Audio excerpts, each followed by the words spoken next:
Muy buenas noches. En esta ocasión vamos a hablar de diversos temas actuales del derecho penal que están relacionados con los derechos de las víctimas y de los imputados en el marco del debido proceso, la prueba en el proceso penal y algunas otras temáticas muy diversas que tienen su marco justamente en esta actualidad del derecho penal y del proceso penal.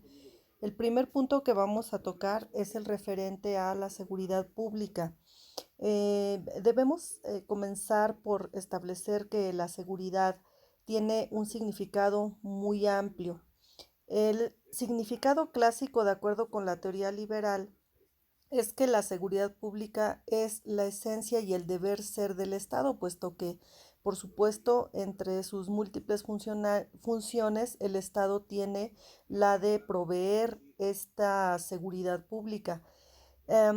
Históricamente esta visión se ha dividido en dos áreas, una que se refiere a la defensa frente a amenazas externas, que es la seguridad nacional. Principalmente nos referimos a amenazas de otros estados, y la segunda es la seguridad interior, que es responsabilidad del gobierno y que forma parte justamente de la seguridad pública. Sin embargo, vamos a ver que en esta evolución del concepto de seguridad ya hay incluso otros conceptos, otras ideas en torno a ella que tienen que ver con la seguridad ya no pública, ya no nacional, sino en general la seguridad humana. De acuerdo con Michael Foucault, que es uno de los autores clásicos que esgrime una definición, que es la que podemos ver aquí, la seguridad es un concepto que nace junto al liberalismo y está referida a una forma de gobernar con el objetivo de garantizar que los individuos o bien la colectividad estén expuestos lo menos posible a los peligros. Esto lleva a la implementación de procedimientos de control, coacción y coerción en torno a la salud, como son el control de enfermedades y la higiene, el crimen, así como el combate a las conductas antisociales y la defensa frente a amenazas externas al Estado, identificadas principalmente en la acción de otros estados. Como pueden ver, se trata de un concepto muy amplio, pero que también, como les mencionaba, ya ha evolucionado. En el caso de nuestro país, es claro el reconocimiento que han tenido las Fuerzas Armadas en la atención a la población. Hace algunos años veíamos la actuación del ejército en los desastres naturales. Sin embargo, en la actualidad y desde hace ya dos sexenios, se ha llevado la acción del ejército a la prestación del servicio de seguridad pública, lo cual por supuesto ha sido muy criticado porque evidencia la incapacidad del gobierno supranacional para brindar esa seguridad pública, así como la inexistencia de otras dependencias que sean capaces de brindar esa seguridad y que ha obligado al gobierno a apoyarse en las Fuerzas Armadas para asumir esta tarea. Sus facultades entonces han trascendido tanto a la defensa exterior y se ha relacionado de manera más amplia con la defensa interior. Esto también evidencia la relación entre los asuntos de la seguridad interior como los de la seguridad nacional. También vemos que la seguridad pública está asociada a la función gubernamental que se relaciona con el control de la sociedad dentro del Estado. Desde una visión liberal, la seguridad nacional se entendía como defensa del Estado a través de la diplomacia y a través de la acción militar, y la seguridad pública como una acción de gobierno para lograr el control de la sociedad mediante instituciones que conocemos como son la policía, los sistemas penales, los sistemas penitenciarios y por supuesto las instituciones de salud mental, que bueno, ya desde hace mucho tiempo dejaron de llamarse manicomios, pero es una denominación que ocasionalmente utilizan algunos autores.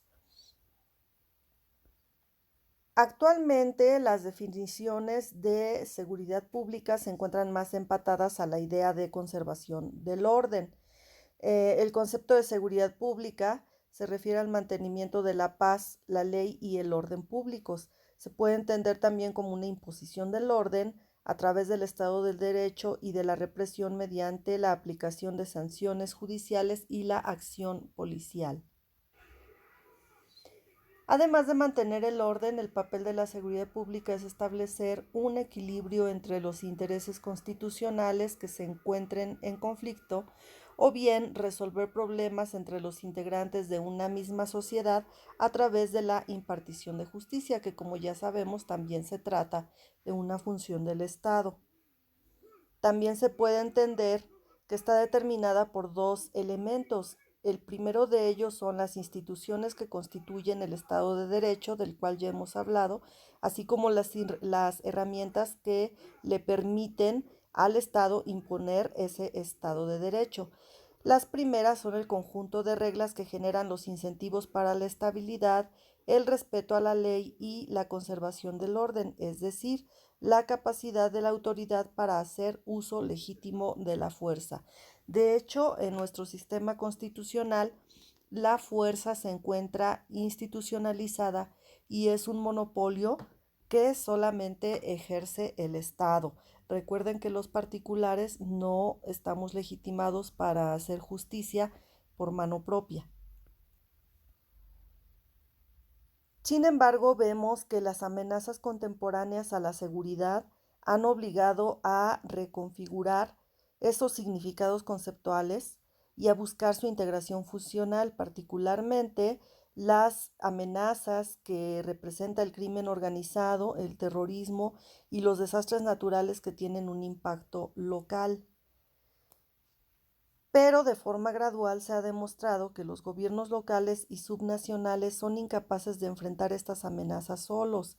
Es por ello que es necesaria la colaboración intergubernamental y la conformación de la seguridad nacional y pública con una articulación que se ha desarrollado a través del concepto de seguridad interior.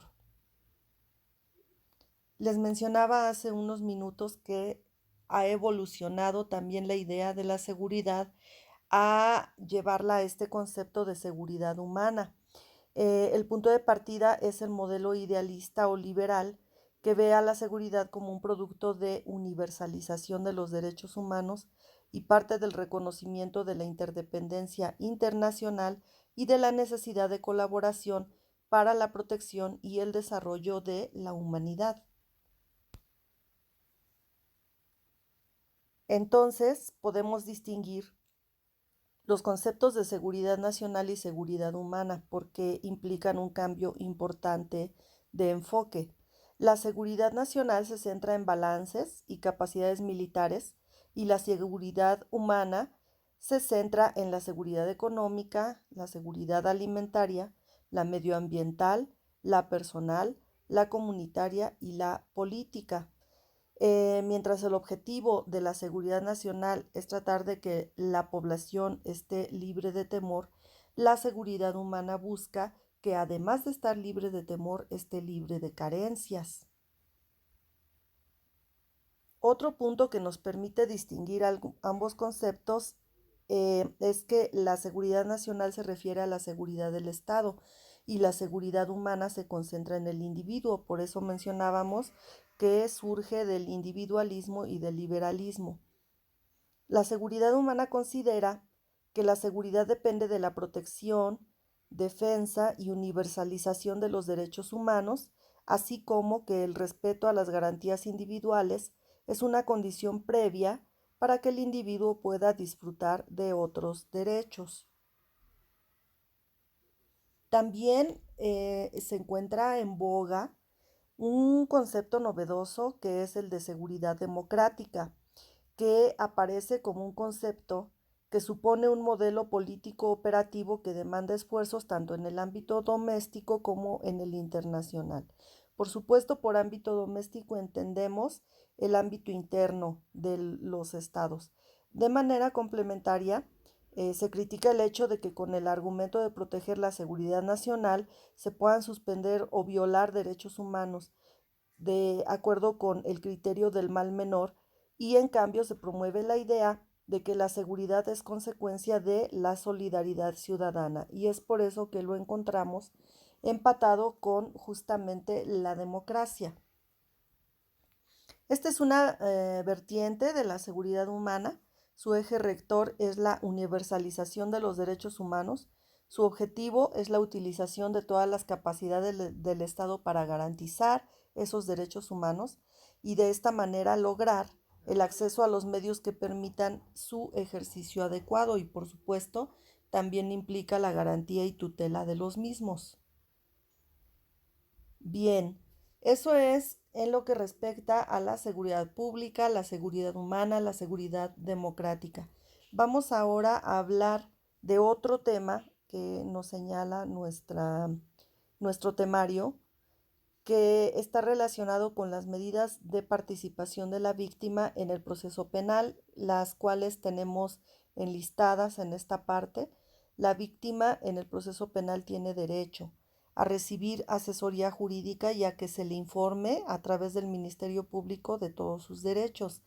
También tiene derecho a contribuir en la investigación que realice el Ministerio Público, aportando pruebas, sea durante la investigación o durante el desarrollo del proceso.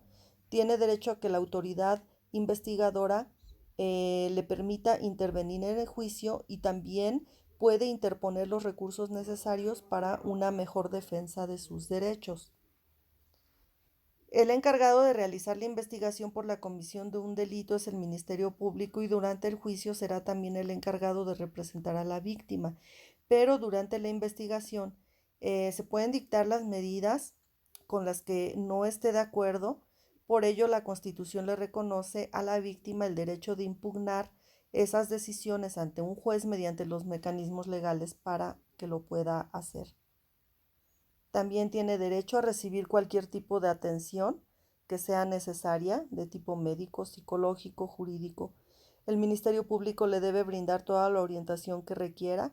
En su caso, le deberá canalizar al área o institución correspondiente para que reciba una atención eficaz y oportuna. También se le debe informar todo lo relacionado con el delito del que fue víctima, lo que incluye a la o las personas que participaron en él y cualquier dato que sirva para el esclarecimiento de los hechos. Tiene derecho a que su identidad y otros datos personales sean resguardados. Puede participar en las audiencias con las mismas oportunidades de intervención que tiene el acusado y su defensa, y de la misma forma puede interponer los recursos que la ley le otorga contra las resoluciones del juez con las cuales no esté de acuerdo, y el juez deberá oír sus inconformidades y tomarlas en cuenta para resolver. Y tiene derecho a que se le repare el daño causado por el delito cometido. En los casos de delitos contra el patrimonio, como robo, la persona que lo cometió en su contra deberá regresar el objeto robado o pagar su valor, y en el caso de delitos contra la salud, como el de lesiones, la persona que lo haya cometido debe pagar los gastos médicos para su curación o la indemnización correspondiente en daño permanente, etc. Estos son solamente ejemplos de reparación del daño.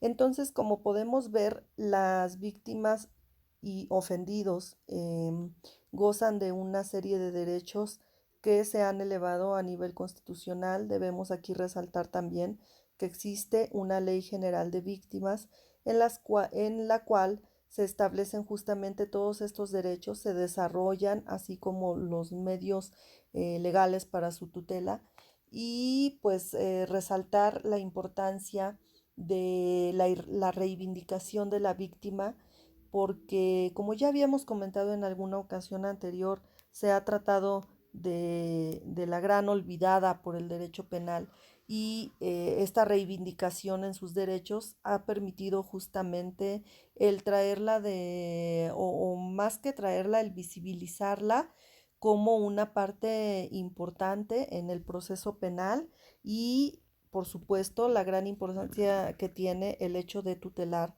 sus derechos. Bien, pasamos a otro tema que es la prueba en el proceso penal. En general, y esto desde el punto de vista doctrinario, se constituye de dos elementos. El primero de ellos es la alusión a un fenómeno observable o perceptible, es decir, que se percibe a través de los sentidos. Y el segundo es la referencia de su uso inferencial, es decir, como premisa de un razonamiento que da lugar a una conclusión, cuya información constituye prueba respecto a algo determinado para posteriormente emitir un juicio acorde con lo probado. Por supuesto, las leyes establecen las reglas del proceso y en el contexto formal regulan la prueba, tanto en su presentación, desahogo y valoración. En cuanto a la valoración, el juzgador está facultado para realizarla, siempre de acuerdo con el marco jurídico en el cual se desarrolla la actividad probatoria. La prueba en sí misma es compleja en cuanto a su estructura y sus características, relevancia, credibilidad y fuerza probatoria, que se contienen también en la norma y directamente se encuentran vinculadas con el hecho relevante al que se van a sumar los argumentos que no contiene la ley. De acuerdo con Daniela Acatino respecto al hecho de precisar que la prueba existe bajo tres dimensiones como medio de prueba, como actividad probatoria y como resultado. De acuerdo con el artículo 20 constitucional, el proceso penal es acusatorio y oral y se rige por los principios de publicidad, contradicción, concentración, continuidad e inmediación. El apartado A de este artículo determina cuáles son los principios generales y los apartados B y C señalan los derechos de los imputados y de las víctimas. Justamente y en correlación con lo que mencionábamos hace algunos minutos de los derechos de las víctimas, y en este caso agregamos también los de los imputados, destaca justamente el derecho a probar y por tanto el derecho a tener acceso a los registros que sean recibidos, los datos o los elementos de prueba con los que cuenten, tanto en la investigación como durante el juicio, así como a obtener el auxilio del órgano investigador o juez para obtener testimonios, datos de prueba o pruebas de acuerdo con la ley procesal. En el contexto del proceso, los lineamientos que rigen se contienen, como ustedes saben, en el Código Nacional de Procedimientos Penales y en la propia Constitución, también en disposiciones supletorias y leyes generales en concordancia con instrumentos internacionales y criterios de la Corte Interamericana de Derechos Humanos y la Suprema Corte de Justicia, que interpretados de una manera sistemática y en el contexto de los derechos humanos, permiten todos ellos que se cumpla con el debido proceso. En lo que hace al Código Nacional de Procedimientos Penales, señala que la prueba se divide básicamente en tres partes, que son los datos de prueba, los medios de prueba y la prueba en sí. ¿Cómo distinguimos estos conceptos? Bien, pues el dato de prueba, la propia ley nos dice que es la referencia al contenido de un determinado medio de convicción aún no desahogado ante el órgano jurisdiccional, que se advierta idóneo y pertinente para establecer razonablemente la existencia de un hecho delictivo y la probable participación del imputado. En cuanto a los medios o elementos de prueba, los define como toda fuente de información que permite reconstruir los hechos respetando las formalidades procedimentales previstas para cada uno de ellos. Y por último, la prueba es todo conocimiento cierto o probable sobre un hecho que ingresando al proceso como medio de prueba en una audiencia y desahogada bajo los principios de inmediación y contradicción, sirve al tribunal de enjuiciamiento como elemento de juicio para llegar a una conclusión cierta sobre los hechos materia de la acusación. Aquí vemos entonces cómo este criterio legal es compatible con el criterio doctrinal que mencionábamos al inicio de este apartado. Bien, pasamos al siguiente tema que se refiere a la libertad en el proceso penal mexicano. Aquí hay varias consideraciones que realizar porque existe una idea esencial de protección de la libertad personal en este sistema de justicia penal, acusatorio y adversarial. Esta idea esencial es proteger la libertad y no restringirla hasta que en una sentencia firme se declare la existencia de un delito y la procedencia de una privación de la libertad.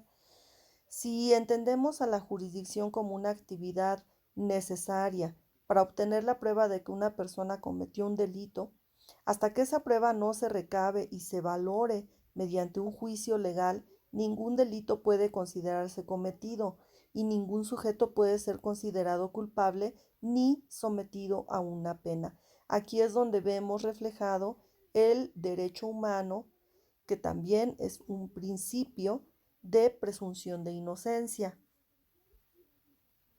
Esta presunción de inocencia se convierte en una garantía de libertad personal, tanto contra la arbitrariedad de los poderes públicos como contra la reacción de la víctima, y esta es una garantía que debe beneficiar a cualquier persona.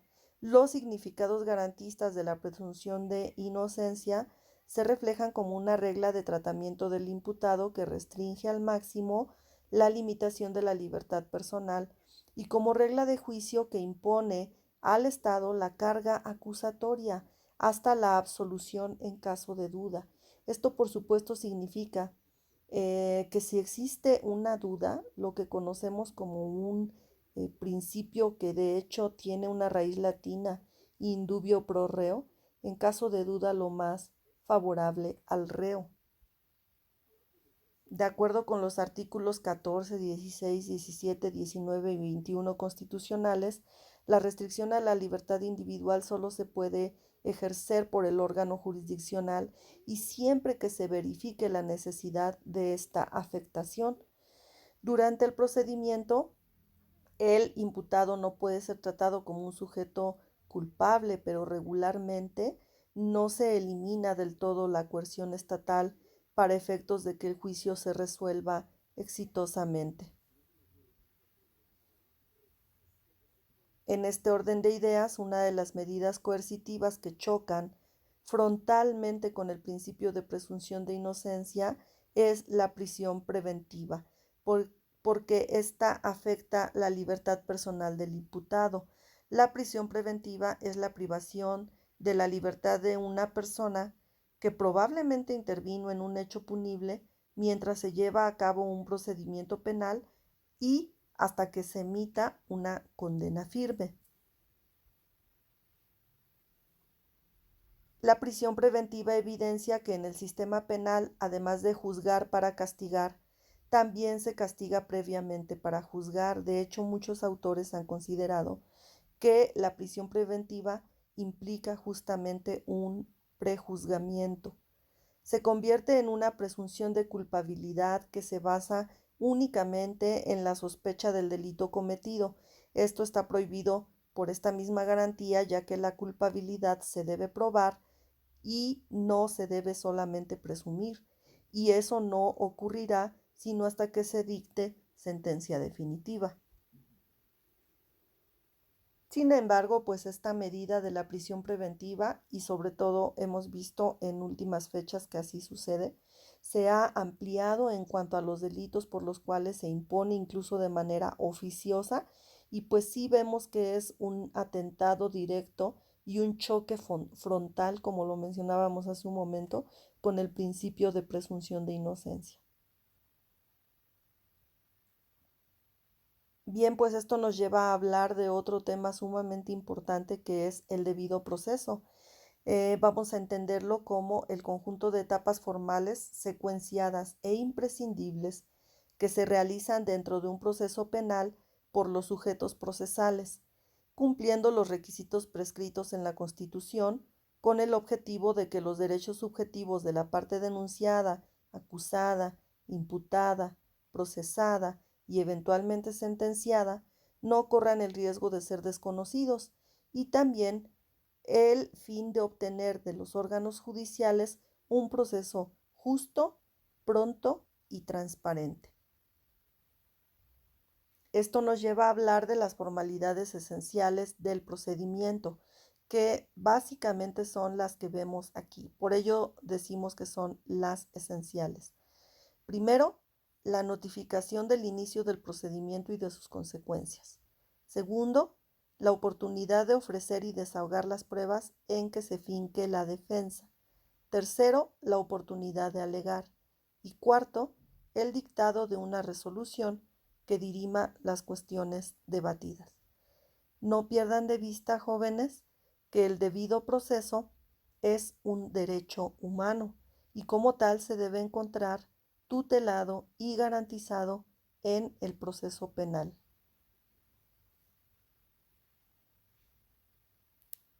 Otro tema importante del que hablaremos en esta ocasión es la prueba ilícita.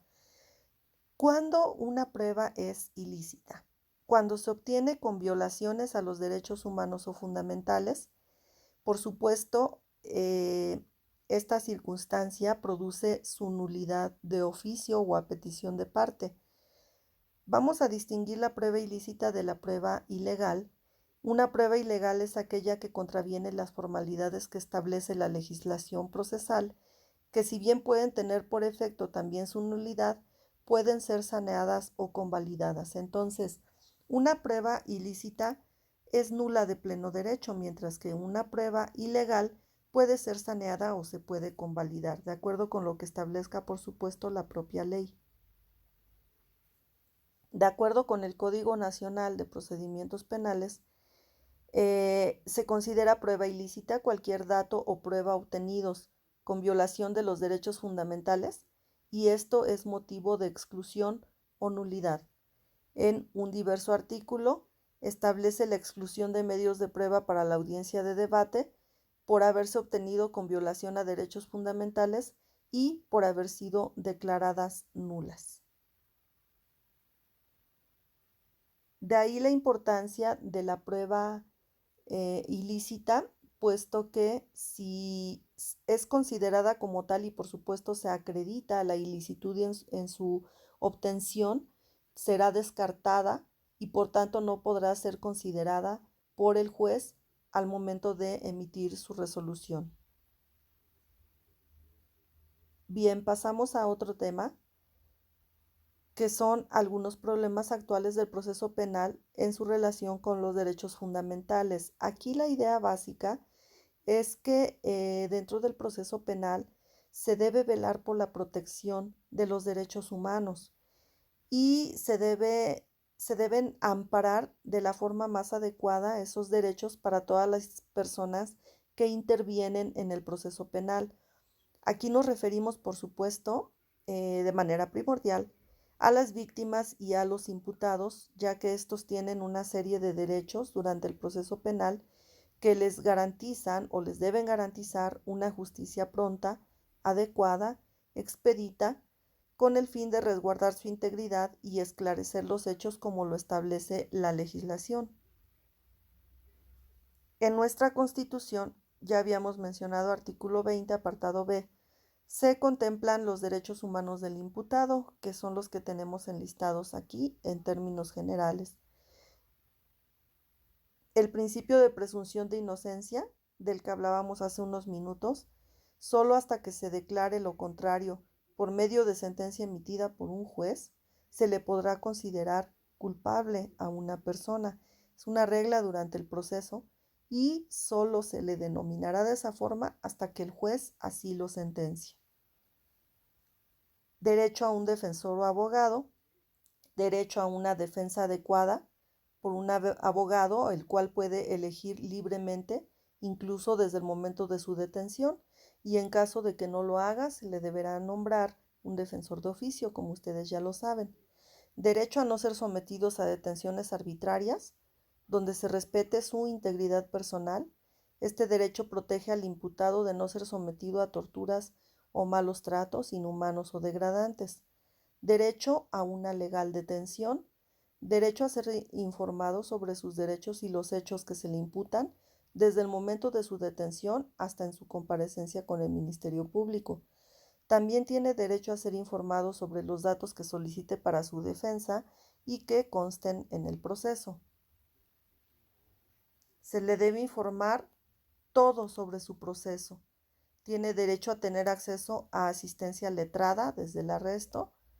Debe el imputado contar con un fiscal imparcial y objetivo durante el proceso. Tiene derecho a no declarar sin que esto se pueda utilizar en su perjuicio. Tiene derecho de indemnización por error judicial. Esta se le otorgará solo si hubo daño moral o fue declarado culpable a pesar de ser inocente. Tendrá derecho a una apelación. Recuerden incluso que ha habido casos muy relevantes en los cuales por una acusación errónea que le causa daños a la persona, han acudido a tribunales internacionales en donde el Estado mexicano ha tenido sentencias en contra justamente para el resarcimiento del daño en estos casos. Derecho a que se le proporcione asistencia migratoria cuando tenga otra nacionalidad. Derecho a la reinserción social y bajo las reglas Mandela, la Comisión Nacional de Derechos Humanos vigila el respeto de los derechos humanos de los imputados y sentenciados. Estas reglas establecen que los reclusos deben gozar de seguridad, condiciones de vida digna dentro del centro penitenciario. También tienen derecho al trabajo, a la capacitación para el trabajo, al deporte, a la educación y a la salud para lograr la reinserción social. No perder de vista que el artículo 20 en su apartado C también establece los derechos de la víctima o del ofendido, mismos que ya mencionamos hace unos minutos en esta intervención. Bien, pues esos son los temas que tratamos en esta ocasión. Todos ellos pueden ustedes ver que se encuentran íntimamente relacionados porque la participación de la víctima en el proceso, los derechos del imputado, la prueba ilícita y las pruebas lícitas, todo ello constituye parte del debido proceso y el debido proceso a su vez nos lleva al resultado de la seguridad. Todos estos temas están interrelacionados, todos estos temas son relevantes en el estudio del proceso penal, en el marco del derecho penal y son temas de meritorio análisis, de meritoria interpretación, justamente para, sobre todo, enfocarlos a los derechos humanos y lograr una tutela efectiva de estos derechos humanos y en general de los derechos ciudadanos. Muy bien, pues con esto concluimos el tema de hoy. Les agradezco su atención. Hasta pronto.